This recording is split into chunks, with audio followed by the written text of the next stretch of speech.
మళ్ళీ సర్కారు మొక్కజొన్న పంటల కోసం మార్కుఫెడ్ దగ్గర తెచ్చిన అప్పును మొత్తము ఎవ్వలకు తెలవకుండా సివిల్ సప్లై శాఖలో సర్కారు చేసిన ఆ స్కామ్ను తెలవకుండా కప్పిపుచ్చే పని పెట్టుకున్నదట. అగో అట్టెందుకు చేస్తుంది అంటే అన్ని ముచ్చట్లు కేటీఆర్ సార్ చెప్తుండు.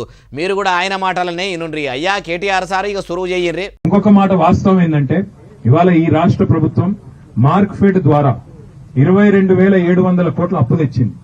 కానీ 22,700 కోట్ల అప్పు వీళ్ళు సివిల్ సప్లైస్ కార్పొరేషన్ లో చేసిన స్కామ్ వల్ల ఈడికెళ్లి పైసలు అటుమలుపుతాను. ఈయనరా ఏమంటుండో ఇంకా మస్తుగానే అన్నాడు మొత్తం ముచ్చటి నుండి. వరి కొనుగోళ్లకు సివిల్ సప్లైస్ కార్పొరేషన్ అనే సంస్థ ఉంటుందో, మార్క్ఫెడ్ ఏమో మొక్కజొన్నలు కొంటది, సివిల్ సప్లైస్ కార్పొరేషన్ ఏమో వరి కొనాలి, వడ్లు కొనాలి. కానీ ఇలా పరిస్థితి ఏంది? ఆ సివిల్ సప్లైస్ కార్పొరేషన్ లో కుంభకోణం చేసింది రేవంత్ రెడ్డి ప్రభుత్వం. చేసినందుకు మార్కెట్ల ఆ సంస్థకి ఎవరు అప్పిస్తలేరు. 1,60,000 కోట్ల అప్పు ఉంది కాబట్టి మీకు మేము మళ్ళా పైసలు ఇయ్యం అని చెప్పి చేతులు ఎత్తేసింది. మరి ఏం చేయాలి?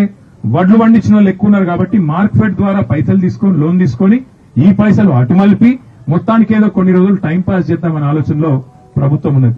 ఇంకిత ముచ్చట కూడా ఉన్నది. ఆయనతో అది కూడా నుండి తప్పైతే వ్యవసాయ శాఖ మంత్రి గాని రాష్ట్ర ప్రభుత్వంలో ఉన్న బాధ్యత గల మంత్రులు గాని నేను చెప్పింది తప్పని రుజువు చేయాలని చెప్పి నేను సవాల్ చేస్తున్నా. అయ్యా వ్యవసాయ మంత్రి Tummala Nageswararao sir car party leader cum మాజీ మంత్రి కేటీఆర్ సార్ చేసిన సవాలిన్నరా వినకుంటే మంచిగా మా బాలన్న ముచ్చట్ల ఇనుండ్రి. ఇని వెంటనే మీరు కల్వకుంట్ల తారక రామారావు సార్ చెప్తున్నది అంత ఉత్తముచ్చట. షెయి సర్కారు అసొంటి స్కాములు చేయలేదు, మార్కుపేట పైసలు మాయం చేయలేదని ఆధారాలు చూపెట్టి మీ కాంగ్రెస్ లీడర్ల పాతివ్రత్యాన్ని ప్రజలకు ఎరకయ్యేటట్టు చెయ్యండి. లేకుంటే నిజంగానే మీ షెయి సర్కారు అవినీతి చేసింది కావచ్చు, అందుకే కొనుగోలు కేంద్రాల కాడ అన్నదాతలను అవస్థలు పెడుతుండ్రని పబ్లిక్ అనుకుంటారు అంటుండ్రు ఈ ముచ్చటిన్నోళ్ళు.